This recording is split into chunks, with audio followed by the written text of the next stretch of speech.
اذا عندك جواز سفر غير سوري، مثلا هذا كويتي، عندنا بسوريا ما تقدر تستاجر فندق الا تدفع بالدولار. الساعه كم؟ الساعه 10 و47 دقيقه، ما في ولا مكتب. من وين بدي اجيب لك دولار يا سياده المحافظ او يا حكومه الجهات المختصه والمعنيه بهذه الامور؟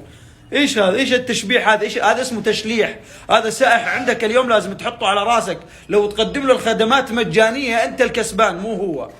طيح الله حظكم يا والله، اداره سيئه. اول شغله، اذا السياح اللي على شكلك ما بدنا اياهم ابدا، لانه اللي بده يجي ينظر في بلدنا ما هو ناقصنا هيك شكايلات.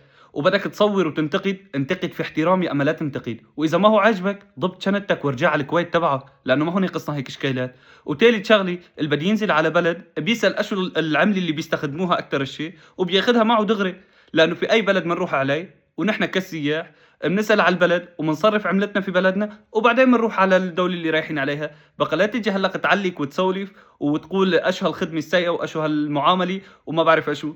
فاذا المعامله عندك في الكويت احسن فاحمل حالك وارجع عليها، لانه هي الاشكاليات ما بتلزمنا احنا في سوريا. يا كون محترم واحكي في احترام، يا اما لا تنوجد ابدا.